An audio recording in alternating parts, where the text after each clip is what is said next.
इसमें अनेक महत्वपूर्ण निर्णय हुए हैं। मध्य प्रदेश राज्य में पिछड़ा वर्ग आयोग का गठन आज किया गया है, कैबिनेट ने मंजूरी। यहां मैं यह कहना प्रासंगिक समझता हूं कि भारत सरकार के द्वारा पिछड़ा वर्ग आयोग को संवैधानिक दर्जा दिया गया है। उसी समय मुख्यमंत्री जी ने घोषणा की थी कि जो संवैधानिक दर्जा केंद्र सरकार ने पिछड़ा वर्ग आयोग को दिया है वही राज्य सरकार भी देगी।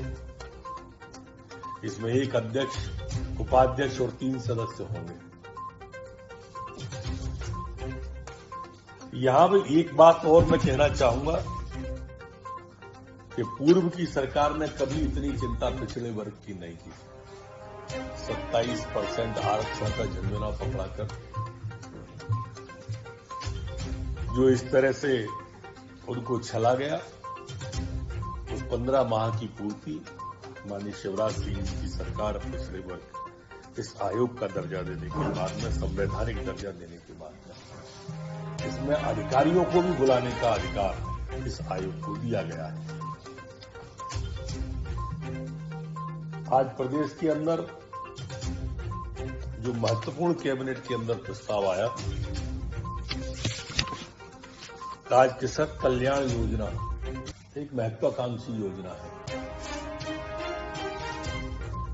जो किसान सम्मान निधि माननीय प्रधानमंत्री जी ने 6,000 रुपया किसान के खाते में डाली थी, उसमें मुख्यमंत्री जी के द्वारा मध्य प्रदेश सरकार के द्वारा 4,000 रुपया मिलाया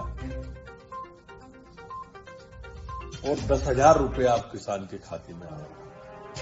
छोटे से छोटा किसान जिससे आधा बीघा भी है, 1 बीघा भी है, 5 बीघा है, 10 बीघा है, ये सब इसमें तिरोहित किए गए, सम्मिलित किए गए हैं।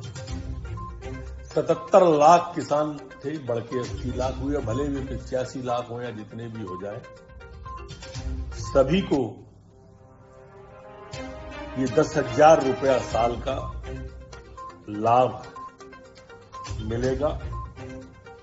यहां मैं ये कहना प्रासंगिक समझता हूं कि प्रधानमंत्री जी के द्वारा जो 5,000 करोड़ हर साल मिल रहा है और राज्य सरकार का लगभग 3,000 करोड़ हो गया, ऐसे 8,000 करोड़ रुपया प्रति साल किसानों के खाते में जाएगा। मतलब 5 साल के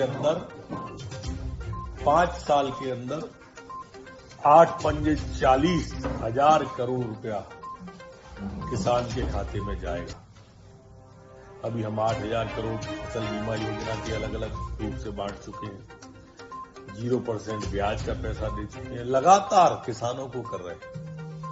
वो सरकार जो सिर्फ किसान को धोखा दे रही थी कि 2 लाख माफ करेंगे और एक भी किसान का 2 लाख माफ नहीं किया। जब बात करो तब खजाना खाली है। अब देखिए आप किसानों पर कैसे लक्ष्मी जी की वर्षा हो रही है, मां लक्ष्मी जी की कृपा हो रही है, ईश्वर की कृपा हो रही है और लगातार किसान के खाते में बड़ी बड़ी राशि जा रही है। आज कैबिनेट के द्वारा जो साइंस और टेक्नोलॉजी डिपार्टमेंट थे, उसमें भूमिगत पाइपलाइन डालने की भी अनुमति कैबिनेट के द्वारा दी गई। 17,000 पटवारियों के द्वारा पटवारियों को अब मध्य प्रदेश के अंदर लैपटॉप दिलाया जाएगा। ये कार्य कंप्यूटराइजेशन को दृष्टिगत रखते हुए किया जा रहा है। इसी तरह से आज मध्य प्रदेश में स्वास्थ्य सेवाओं के उन्नयन और स्थापना के संबंध में भी महत्वपूर्ण निर्णय लिए हैं। आहत गोहद जिला भिंड में 30 बिस्तर के सामुदायिक स्वास्थ्य केंद्र को बढ़ाकर 100 बिस्तर का सिविल अस्पताल बनाने का तय किया है। सिविल अस्पताल बरेली को 50 बिस्तर से 100 बिस्तर का, गैरतगंज रायसेन में 30 बिस्तर के सामुदायिक स्वास्थ्य केंद्र को 50 बिस्तर के सिविल अस्पताल, बदनावर धार में 30 बिस्तर के सामुदायिक स्वास्थ्य केंद्र का 50 बिस्तर के सिविल अस्पताल में, सुसनेर आगर मालवा में 30 बिस्तर के सामुदायिक स्वास्थ्य केंद्र को 50 बिस्तर का सिविल अस्पताल, पिछावर सीहोर में 30 बिस्तर को 50 बिस्तर का, ओरछा जिला मुरैना में 30 बिस्तर को 50 बिस्तर, सिलवानी जिला रायसेन में 30 बिस्तर के 50 बिस्तर, सुल्तानगंज बेगम खंड विकास खंड के बेगमगंज का 30 बिस्तर के स्वास्थ्य केंद्र में उन्नयन किया गया है। ग्राम खरवई विकास खंड सांची जिला रायसेन में नवीन स्वास्थ्य केंद्र की स्थापना का तय किया है। साचेत विकास खंड सांची जिला रायसेन में नवीन प्राथमिक स्वास्थ्य केंद्र की स्थापना का तय किया है और प्रतापगढ़ विकास खंड सिलवानी सांची में नवीन प्राथमिक स्वास्थ्य केंद्र 6 बिस्तर की स्थापना करा जाने का भी निर्णय किया है।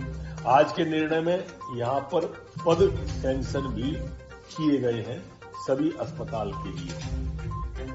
मुरैना नगर निगम में एक लंबे समय से मांग थी कि चंबल का पानी मुरैना आना चाहिए। उसकी पेयजल आवर्धन योजना जो थी और आसपास के जो निकाय थे उनमें जलावर्धन योजना को भी आज स्वीकृति प्रदान की गई है।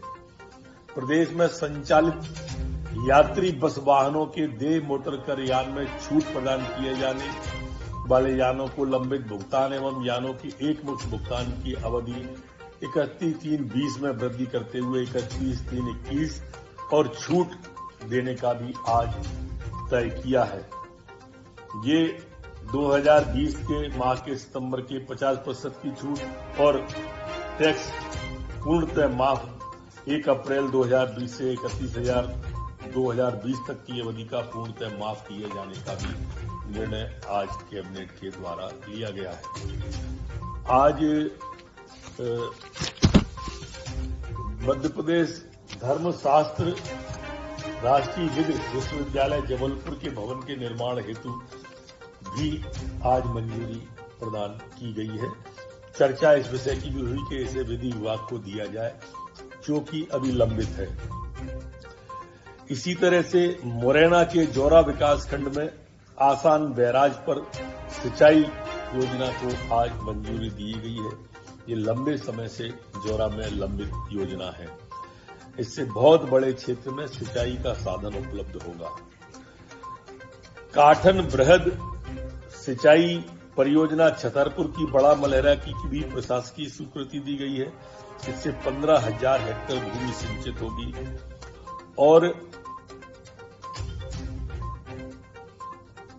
ऊपर वाली जो जौरा की विकास खंड की आसन बैराज है उसमें 392.71 करोड़ और इसमें 112.83 करोड़ की लागत और खर्चा आएगा।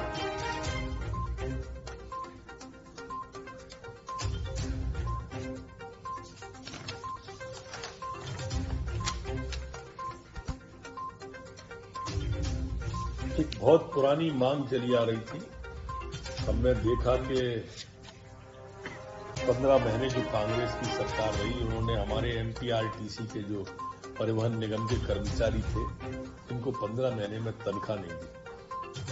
आज मध्य प्रदेश कैबिनेट ने तय किया है कि वो 15 महीने से जो लंबित वेतन भुगतान इनका पड़ा हुआ है, इन सबको अब भुगतान करने का